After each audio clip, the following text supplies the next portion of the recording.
सुनिए इस वक्त मिलनसार शब्द बिशप मसेदो के संग। भूख के द्वारा, लड़ाइयों के द्वारा आज हमारे शहर हिंसा से भरे जा रहे हैं और ये प्रोग्राम आप तक लेकर आ रहा है प्यार, शांति और आनंद के क्षण। एक ऐसा प्रोग्राम जिसको तैयार किया गया है बेहद ख्याल रखते हुए आपके हृदय के लिए।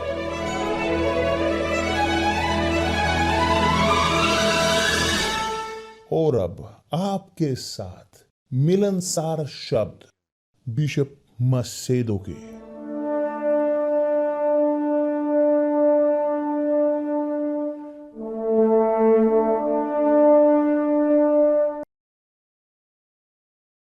नमस्कार मेरे प्रिय दोस्तों, कि परमेश्वर आप सबका भला करे प्रभु यीशु मसीह के नाम से, खोलते हुए आपकी समझदारी ताकि आप समझ सकें परमेश्वर के शब्द और उनको रखें अभ्यास में।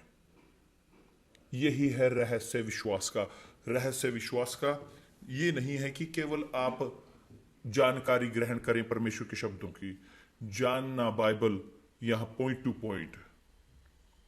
यहां लोग सोचते हैं कि बाइबल की जानकारी के अनुसार बहुत गहराई के साथ वो धर्मी ठहराए जाएंगे परमेश्वर के सामने। नहीं, कोई जरूरी नहीं है, क्योंकि कोई भी बाइबल को ज्यादा नहीं जानता। स्पष्ट है कि खुद जो बाइबल के लेखक है प्रभु यीशु मसीह हमारे, मगर उसके अलावा शैतान भी जानता है बाइबल को पॉइंट टू पॉइंट, क्योंकि जब उसने कोशिश की, उसने शब्द इस्तेमाल किए प्रभु यीशु के खिलाफ उसको लालच देने के लिए। तो परमेश्वर के शब्द तो केवल जानकारी उसकी इंफॉर्मेशन कि जो व्यक्ति ग्रहण करता है परमेश्वर शब्द से इकट्ठी करते, ये जरूरी नहीं कि वो बचाव में है, जरूरी नहीं कि वो परमेश्वर के हैं। इसका मतलब ये नहीं कि एक व्यक्ति अभिषिक्त है, नहीं। जानकारी परमेश्वर के शब्दों की पूरी तरह से महत्वपूर्ण है ताकि एक व्यक्ति वह अनभिज्ञ ना हो परमेश्वर की चीजों के प्रति। मगर यदि नहीं है उसका अभ्यास, यदि अभ्यास उसका नहीं है जानकारी का परमेश्वर के शब्दों की, तो उसका कोई भी लाभ नहीं है बाइबल की जानकारी का। इसीलिए बहुत सारे लोग जो थियोलॉजी के हैं वो खुद को मार रहे हैं।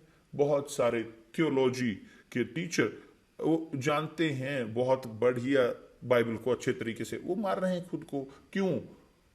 जानते हैं बाइबल, मगर क्यों मारते हैं? क्योंकि जानते हैं एक शब्द को और नहीं, आत्मा शब्द की नहीं है। जानते हैं शब्दों को, मगर आत्मा उन वचनों का नहीं है, शब्द का, तो वो परमेश्वर के नहीं है।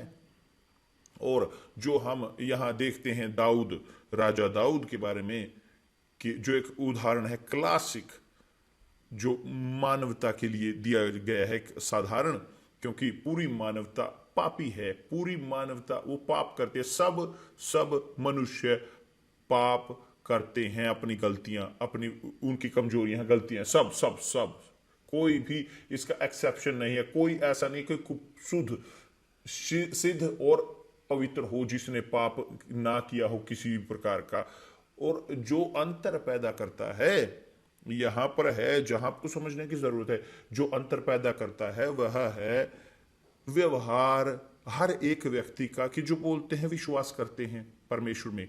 उदाहरण के तौर पर दाऊद एक राजा के तौर पर अभिषिक्त, वह गिरा बहुत बुरे तरीके से, बुरे तरीके से, मगर उसने वह कर सका, अपने आप को खड़ा हो सका, यानी दूसरे शब्दों में, क्योंकि उसने सुना पवित्र आत्मा की आवाज को, उसने वो परिवर्तित हुआ। क्योंकि पवित्र आत्मा है जो हमें पापों को दिखाती है, पवित्र आत्मा हमें हमारे पापों को दिखाती है। इसीलिए प्रभु यीशु ने कहा कि जब वो आएंगे, जो पवित्र आत्मा आती है वह हमें दिखाएगा पापों को, न्याय और धार्मिकता, पाप के बारे में।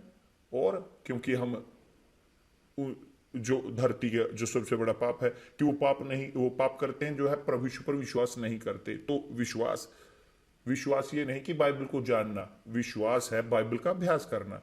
यदि आप जानते हो 1% परमेश्वर के शब्द को, मगर अभ्यास करते हो इस 1% को, तो आप बचाव में हो। यदि आप जानते हो 100% परमेश्वर के शब्दों को, मगर अभ्यास नहीं करते, आप तब परिवर्तित होते हो पापी में। यह है वास्तविकता।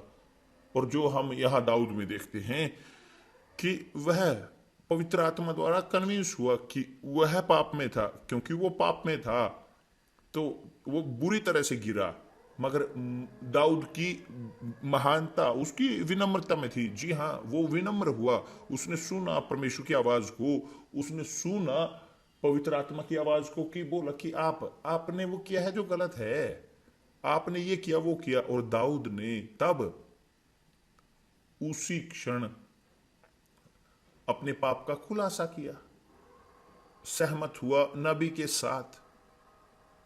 नतान जब उसके पाप उसने देखे कि वास्तव में मैं पापी हूं, मैं गिरा लालच में, मैं हूं ये व्यक्ति इस प्रकार का कि जो आप बोल रहे हो, तो दाऊद वो प्रवेश कर उसने किया उस प्रोसेस में कि परिवर्तन होने की, कि बोलते हुए पश्चाताप की प्रोसेस, उसकी प्रक्रिया।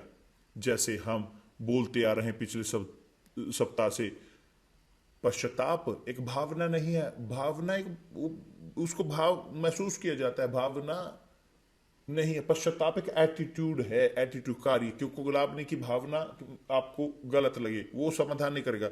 पश्चाताप है जो समाधान लेकर आता है। पश्चाताप एक एटीट्यूड है, व्यवहार। पहले आप जाने एक पापी की मैं पापी हूं, ये पाप है, मैंने जो किया है वो नहीं करना मुझे चाहिए था, तो आप पाप को छोड़ते हो, आप घृणा करते हो, आप उसे त्यागते हो, उस पाप को, आप पाप को पीठ दिखाते हो, यही कहलाता है पश्चाताप।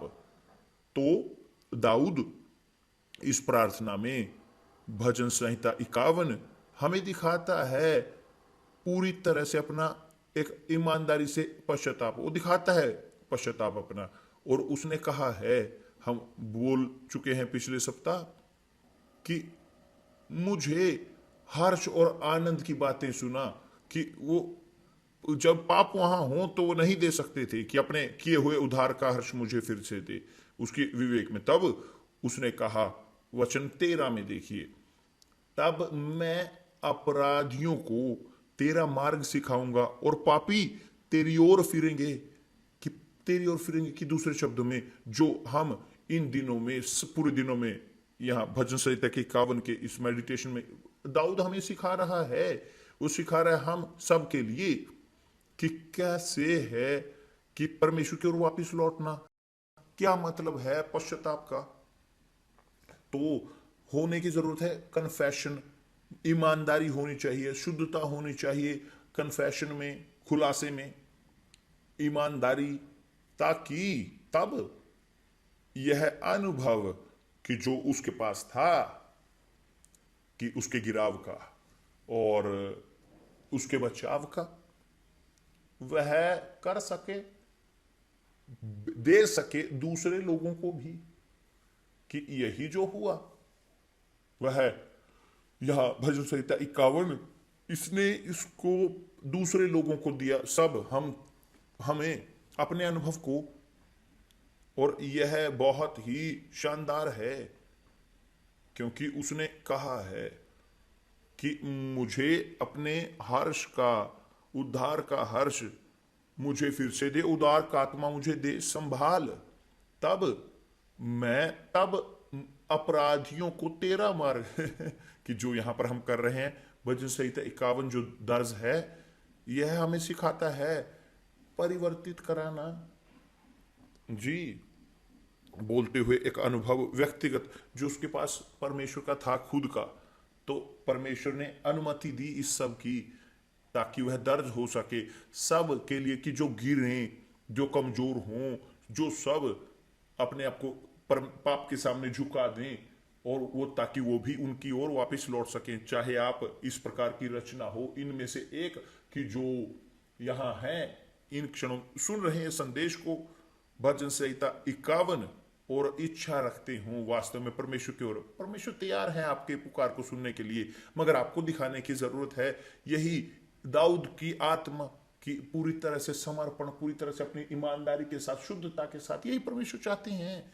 जब आप ये करते हो, आप दिखा रहे होते हो विश्वास को, वास्तविक विश्वास को, विश्वास जो बचाता है, विश्वास जो परिवर्तित करता है एक व्यक्ति को, क्योंकि इसी प्रकार कार्य करता है विश्वास। आप दिखाते हो विश्वास को परमेश्वर में, ताकि परमेश्वर के अनुग्रह अनुग्रह परमेश्वर का आए, आपको ग्रहण करे इस विश्वास को, और आपको बनाए, आपको क्षमा करे शुद्ध, और तब ताकि आप अपनी जिंदगी का अनुसरण कर सकें अपनी विवेक के साथ। तब सिखाऊंगा मैं अपराधियों को तेरे मार्ग सिखाऊंगा मैं अपराधियों को तेरा मार्ग सिखाऊंगा। कि दूसरे शब्दों में मैं नहीं बोल सकता, दाऊद बोल सकता, मैं बोल सकता हूं आपके लिए कि क्या है गिरना। मैं गिरा, बहुत बुरी तरीके से गिरा, मगर देखिए धन्यवाद परमेश्वर की मैं बचाया गया। तब उसने कहा वचन 14 में, हे परमेश्वर, आप बोल रहा है, वो प्रार्थना कर रहा है भविष्य के, हे मेरे उद्धार करता परमेश्वर, मुझे हत्या के अपराध से छुड़ा ले। जी हां, कि दूसरे शब्दों में वह यहां पर बोल रहा है आगे भविष्य के, क्योंकि वह क्षमा किया जा चुका। अब वो प्रार्थना कर रहा है, मेरे परमेश्वर मुझे मेरे हत्या के अपराध से छुड़ा, कि मुझे इस खून से, यही है प्रभु यीशु जो सिखाते हैं, प्रभु यीशु सिखाते हैं प्रार्थना में, पिता की प्रार्थना में बिल्कुल ठीक यही वह बोलते हैं। उन्होंने इस प्रकार कहा है सिखाते हुए पिता परमेश्वर की प्रार्थना को, हमारे अपराधों को क्षमा कर जैसे हमने अपने अपराधियों को क्षमा किया है। हमारे जो लोग हैं जिन्होंने हमारे खिलाफ पाप किया है, उनके जैसे हमने उन पापियों को क्षमा किया है कि दूसरे शब्दों में, कि अपने आप को पाप से वो बुलेट प्रूफ कर रहे हैं अतीत के, और यहां भविष्य में और वर्तमान में भी अपने आप को बचाते हुए। और यही मैंने पास्टर बिशप जब वहां पर इकट्ठे हुए थे, वहां यर्दन में, यबोक की घाटी में, मैंने उनको यही कहा कि यदि आप सीखते हो प्रार्थना करना, प्रभु की प्रार्थना, आप के पास हर रोज का दिन की रोटी होगी, हर रोज की रोटी हमारे पास होगी, हर रोज प्रार्थना करें पिता की प्रार्थना, और हर रोज की रोटी आपके पास आएगी, हर जरूरत आपकी पूरी होगी। तो यह एक अभ्यास है जो मैं कर रहा हूं सालों से। मैं पिता की प्रार्थना करता हूं, एक धार्मिकता के साथ नहीं, एक दोहराते हुए नहीं, मगर मैं प्रार्थना करता हूं पिता की उठते हुए आत्मा के साथ, विचारों के साथ, मेरे हृदय में उन शब्दों के ऊपर कि जो प्रभु यीशु ने सिखाए हैं उस प्रार्थना में। तो यहां पर दाऊद यही कर रहा है, मुझे इस हत्या के अपराध से छुड़ा ले। वो बचाया जा चुका था, मुक्त था, अब वह जारी कर रहा था राजा करते कि मैं वह और पाप नहीं कर सकता इस प्रकार के, मैं नहीं चाहता इस प्रकार का पाप और करना। और तब उसने इस प्रकार कहा है, मुझे हत्या के अपराध से छुड़ा ले ओ मेरे परमेश्वर, मेरे उद्धार करता परमेश्वर। वो बचा में था, तब मैं तेरे धर्म का जय जयकार करने पाऊंगा क्या शानदार है ना, कि मैं आपके धर्म का यानी न्याय का जय जयकार करूंगा, आपके न्याय का। और ये जानते हो कि यहां नियम के समय में, कि पुराने दस्तावेज में जो खून का जो था, खून की सजा थी खून के साथ, कि यदि मारा है कि आप भी मरोगे, ये इस प्रकार था खून का, आंख के बदले आंख, दांत के बदले दांत, मूसा के नियम में। मगर जब प्रभु यीशु आए, लेकर आए अनुग्रह को, और ज्यादा चीजें मुश्किल हुई, बहुत ज्यादा मुश्किल, क्योंकि केवल तथ्य कि आप अपने भाई को घृणा करें, आप मार रहे हो उसे अपने भाई को, आप देख सकते हो कि इस क्षण में हम जी रहे हैं कि जो अनुग्रह का पीरियड है उसमें किसी प्रकार की सहन शक्ति नहीं है सहने की, कि पाप के बारे में जीरो। जी हाँ, पाप नहीं सहन होगा, मगर नियम में आपने मारा, आप मरोगे, खत्म, आप अपने पाप का भुगतान कर दोगे। आपने पशु को मारा और आप पशु आपके ग्रहण करेगा, आपके पापों को ग्रहण करेगा। त्याग, पशु का त्याग कर दिया। और इसीलिए हमारे पास यहाँ पर है वो मेमना, मेमने को हम वो कि जिसने ग्रहण किया, उसने ग्रहण किया, उस पाप को सोखा लोगों के, और लोग मुक्त हुए, क्योंकि मेमना वो त्याग किया गया। प्रभु यीशु परिवर्तित हुए, वो पूरे मानवता के लिए उस मेमने के तौर पर वो उसने पाप सोखे पूरी मानवता के। तो प्रभु यीशु में, प्रभु यीशु के द्वारा और केवल प्रभु यीशु के ही द्वारा आपके पास आपके पाप क्षमा होते हैं। मगर यदि आप नहीं हो प्रभु यीशु अपने उद्धारकर्ता और प्रभु के तौर पर, आपके पाप उसी प्रकार बरकरार रहते हैं, जीवित। तो यहां इस समय अनुग्रह के समय में परमेश्वर की जो यहां आज के समय में मेरे बोलते मेरा अनुग्रह काफी है, मेरा अनुग्रह काफी है। जी हाँ, मेरा अनुग्रह इस चीज के अंदर, इस विचार के अंदर, यदि आप अपने भाई से घृणा कर रहे हो, आप उसको मार रहे हो उससे कहीं बदतर है कि आपके पास एक मेमना हो वहां उन्हें त्याग करने के लिए और आप अपने पाप से मुक्त हो जाएं। बाइबल बोलती है इसके बारे में। प्रेरित यूहन्ना बोलता है कि कोई भी घृणा जो करता है अपने भाई को, वह हत्या कर रहा है, वो हत्यारा है। और आप जानते हो कि कोई भी हत्या उसके पास यहां पर उसको शाश्वत जीवन नहीं मिलेगा। देख रहे हो यहां पर कि दूसरे शब्दों में मत सोचिए कि इस प्रकार की अनुग्रह में जीते हुए आप परमेश्वर आपके पापों को सहन करेंगे। नहीं, वो पाप नहीं सहन करते।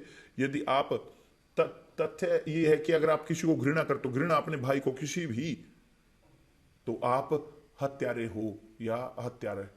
यही है कि जो प्रभु यीशु ने कहा है, यदि एक औरत की ओर आप देखें बुरी इच्छा के अनुसार, आप गिर चुके हो उसके साथ, आप व्यभिचार कर चुके हो। आप व्यभिचार केवल देखने से देखिए कि नियम में आसान था बहुत आसान था नियम में कि पाप से मुक्त होना कि अनुग्रह से, क्योंकि अनुग्रह में परमेश्वर की अब हमारे पास है ईमानदारी होने की, हमारा विश्वास, हमारे पास ये ईमानदार बोल सकते हैं कि ओ मेरे परमेश्वर, मैं क्षमा करता हूं, मगर अगर आप मेरे हृदय को क्षमा नहीं करोगे, आप वास्तव में क्षमा नहीं करोगे, यदि आप क्षमा नहीं करोगे तो आप जारी रहोगे पाप में।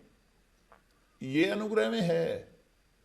मगर नियम में, जब नियम का समय था, मूसा के समय में, यदि आप एक पाप करते हो और देते हो एक पशु को त्याग के तौर पर अपने पाप के कारण, आप क्षमा हो। और इसी प्रकार आसान है क्योंकि आसान है एक पशु को देना त्याग के तौर पर अपने पाप के लिए, कि इसकी बजाय कि आप की ईमानदारी, शुद्धता, वास्तव, सत्य, ईमानदारी, अखंडता आपके विश्वास में।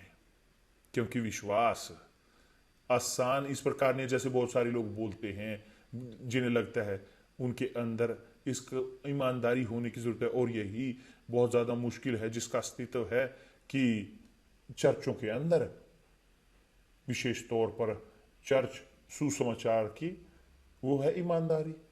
आप देखते हो प्रभु यीशु ने पाया उनको, जो महायाजक थे यहूदी, जो धर्मशास्त्री थे और उस समय के जो जीते थे, काम करते थे परमेश्वर का, उस समय में मंदिर में क्या मिला उन्हें? वहां कपटीपन। और इसी प्रकार के लोगों के लिए प्रभु यीशु ने कहा, हाय है तुम पर सांप के बच्चों, हाय है तुम पर सांप के पुत्र, सर्प के पुत्र। उन्हें सर्प के पुत्र कहकर पुकारा है और उन्हें दोषी ठहराया, लिखा है कि तुम नरक में जाओगे, तुम दोषी हो।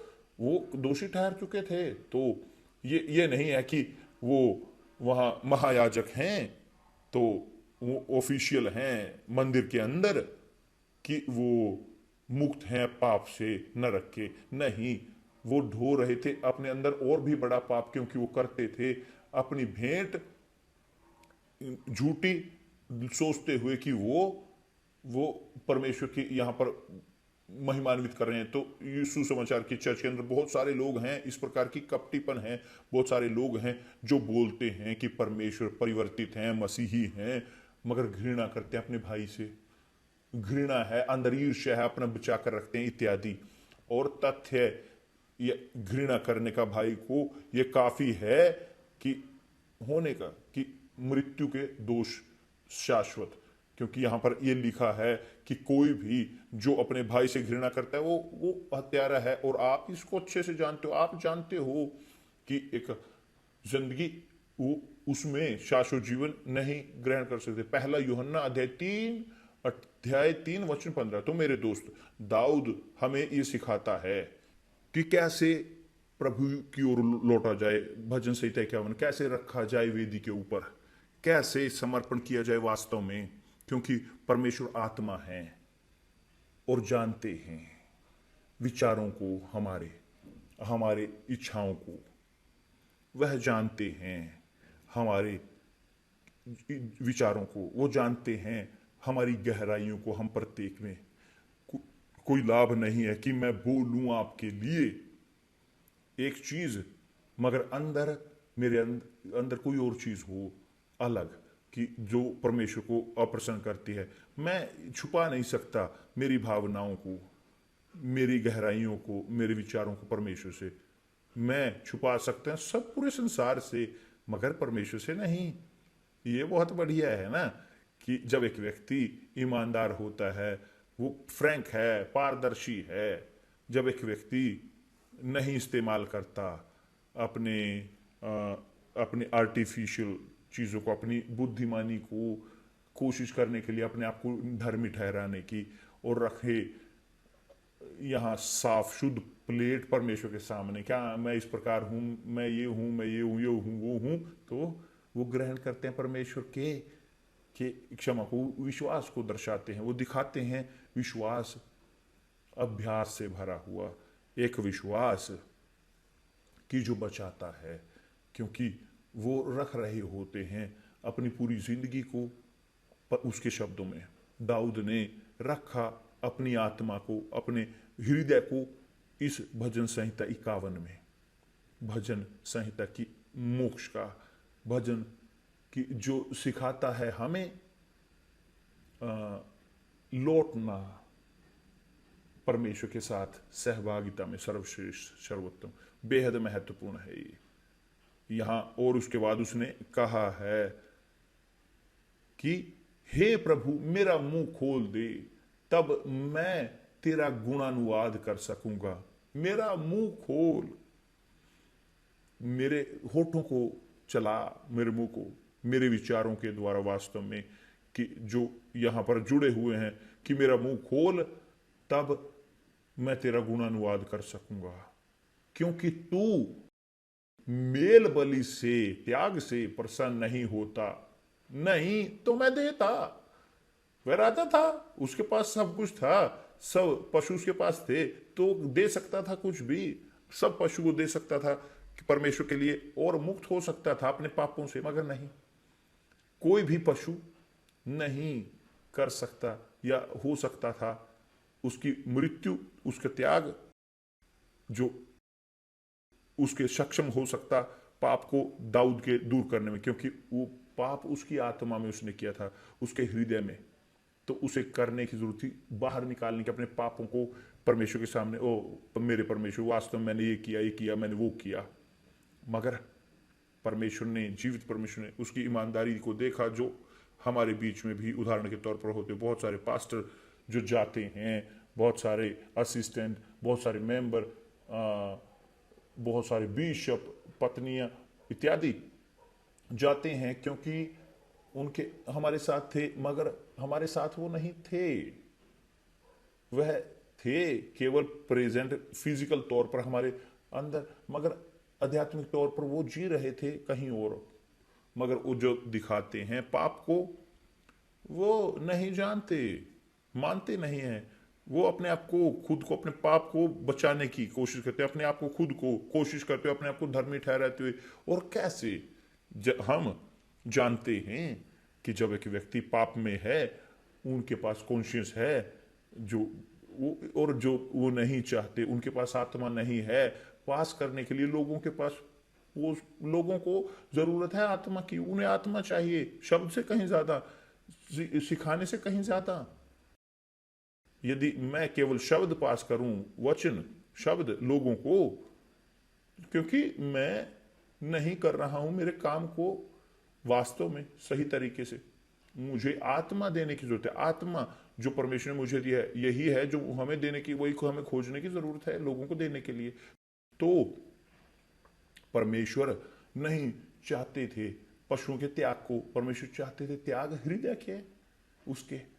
तो इस हृदय के उपवास में हमें जो बनाता है कि हम आकलन हम करें, वेरिफिकेशन करें कि वास्तव में कि हम हैं, हमारा हृदय है समर्पण उनके अनुसार, विनम्र परमेश्वर के शब्दों के ऊपर, समर्पण समर्पित परमेश्वर को।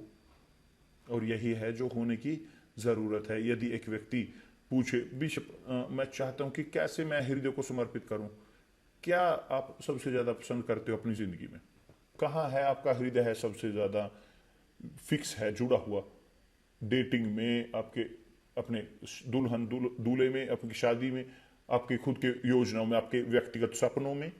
तो यही है जो आपको वेदी पर रखने की जरूरत है, यही है आपका हृदय। क्योंकि जहां आपका खजाना है वहां आपका हृदय होगा। यही है जो प्रभु यीशु ने कहा है, सिखाया है। तो यदि आपका हृदय है आपके दूल्हे दुल्हन में,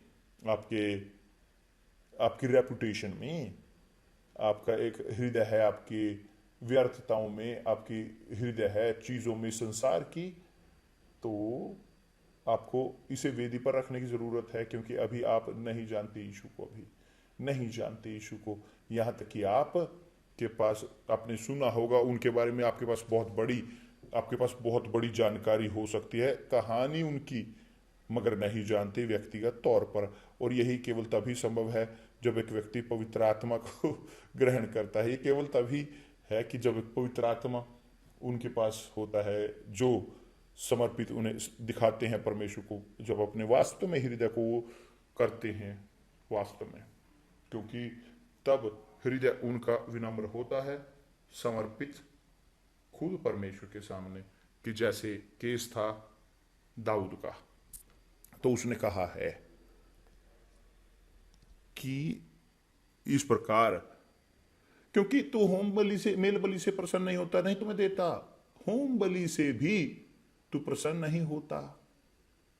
हम इसके बारे में कल और बात करेंगे, क्योंकि हमारा समय यहां पर खत्म हो रहा है। ठीक है कि परमेश्वर आप सब, बल्कि मत भूलिए दिन 22 तारीख को हम होंगे हरमोन पर्वत पर, व्यक्तिगत पर मैं वहां पर मेरे दूसरे कोलीग्स के साथ होऊंगा हरमोन पर्वत पर, प्रार्थना करते हुए कि उनके लिए कि जो चाहते हैं पवित्र आत्मा प्राप्त करना।